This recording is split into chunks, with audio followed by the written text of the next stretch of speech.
BJP नेता शुभेंदु अधिकारी ने बड़ा बयान दिया है। उन्होंने कहा कि अब अल्पसंख्यक मोर्चा की कोई जरूरत नहीं है, सबका साथ सबका विकास बंद करो। बड़ा बयान आप तक पहुंचा रहे हैं बीजेपी नेता शुभेंदु अधिकारी का। उन्होंने कहा कि अब अल्पसंख्यक मोर्चा की जरूरत ही नहीं है, सबका साथ सबका विकास बंद करो, जो हमारा साथ देगा हम उसी का साथ देंगे।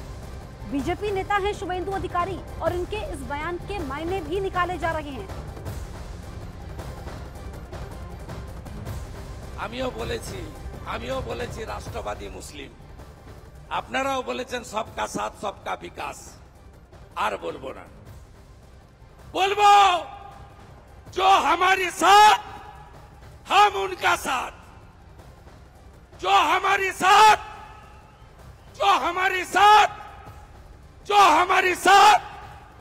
हम उनका साथ, सबका साथ सबका विकास बंद करो, नो नीड संख्यालघु मोर्चा। आशिका हमारे साथ फोन लाइन पर मौजूद है। आशिका, शुभेंदु अधिकारी के इस बयान को कैसे देखें?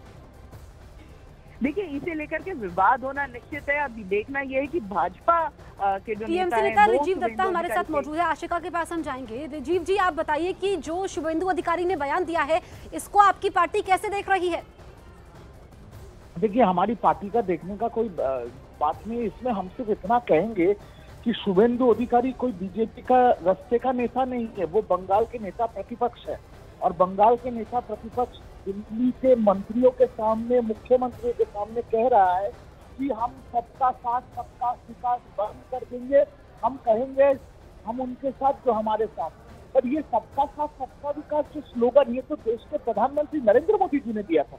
तो आज तक बीजेपी में शुभेंदु अधिकारी नरेंद्र मोदी से भी बड़ा नेता है, ये तो बीजेपी को बताना है। एक दूसरा, उन्होंने कहा कि राष्ट्रवादी मुसलमान बोल के कुछ होता नहीं है, मुसलमान मोर्चा जो है, जो माइनॉरिटी मोर्चा है, वो बीजेपी में बंद हो जाना चाहिए। और राजीव दत्ता जी, उन्होंने ये भी कहा कि जो हमारा साथ देगा हम उसी का साथ देंगे। सही बात है। तो उसमें उन्होंने कहा कि माइनॉरिटी मोर्चा बीजेपी में बंद कर देना चाहिए। हाँ। मतलब बीजेपी के नेता प्रतिपक्ष बंगाल के खुल के कह रहे हैं कि बीजेपी पार्टी मुसलमानों का कोई जगह नहीं है, ये हिंदुओं की पार्टी है और हम हिंदुत्व नैरेटिव को लेकर आगे जाएंगे। ठीक है रिजू जी, आप रहिए हमारे साथ। कांग्रेस से भी हमारे साथ मेहमान जुड़े हैं, आलोक शर्मा जी। आलोक जी, आप कैसे देख रहे हैं शुभेंदु अधिकारी के इस बयान को? मुझे लगता है कि बिल्कुल ही बुद्धिहीन बयान है ये संविधान के खिलाफ दिया गया बयान है। आज बीजेपी को और खास तौर पर मोदी जी को चिल्ला चिल्ला के जो लोग कहते हैं सबका साथ सबका विकास, आज उनको उत्तर देना होगा कि शुभेंदु अधिकारी को वो किस तरह से अपनी पार्टी में बनाए हुए हैं। और शुभेंदु अधिकारी की गलती नहीं है, जिनके ऊपर तमाम भ्रष्टाचार के आरोप लगे हों, बीजेपी ने वॉशिंग मशीन में धोकर अपनी पार्टी में मिला लिया हो। तो अब शुभेंदु अधिकारी की भी सोच वही हो गई है जो भाजपा की और आरएसएस की है। वो लोग किसी भी रूप में, किसी भी तरह से, किसी भी नाराजगी को, जो वोट उनको ना दे, नहीं, वो ये कह रहे हैं कि हम जीतेंगे। मैंने राष्ट्रवादी मुसलमानों की बात कही थी और संविधान को हम बचाएंगे, आगे उन्होंने ये भी कहा। इस पर मैं प्रतिक्रिया आपकी लूंगी, आप लोग रहिए हमारे साथ। तो हमारी सहयोगी आशिका हमारे साथ मौजूद है। आशिका, हमने कांग्रेस टीएमसी का पक्ष तो सुन लिया, जो शुभेंदु अधिकारी ने कहा, क्या इस पर बीजेपी की तरफ से कोई प्रतिक्रिया सामने आई है? देखिए, सवाल यही सबसे बड़ा है कि बीजेपी की तरफ से इस पर क्या प्रतिक्रिया आती है, क्योंकि इसे लेकर के विवाद होना तो निश्चित है, लेकिन सिर्फ हमले दूसरे दलों की तरफ से होंगे और भाजपा की तरफ से क्या प्रतिक्रिया रहती है, यही फिलहाल सबसे महत्वपूर्ण है।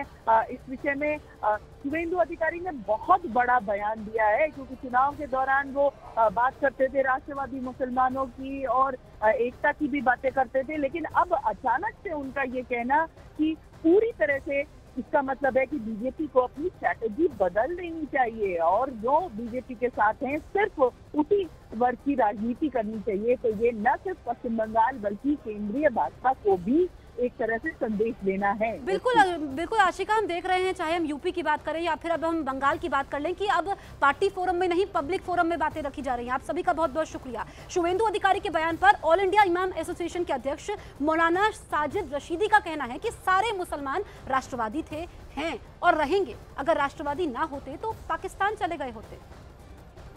सारे मुसलमान राष्ट्रवादी हैं, थे और रहेंगे। अगर मुसलमान राष्ट्रवादी ना होता तो बंटवारे के टाइम पे पाकिस्तान चला गया होता। मैं एक बहुत बड़ा जवाब ये शुभेंदु अधिकारी को देना चाहता हूँ। दूसरी बात, जिस तरह की गंद इन्होंने 10 सालों में फैलाई थी, उसका जवाब पार्लियामेंट के इलेक्शन में इनको जनता ने दे दिया, क्योंकि हिंदुस्तान की बहुत बड़ी अक्सरियत आज भी चाहती है कि हम हिंदू मुसलमान सब एक साथ रहें, कहो जितना कहना है मुसलमानों के बारे में, और मुसलमान खामोशी के साथ इसका जवाब दे रहा है, दिया है और आगे भी देगा।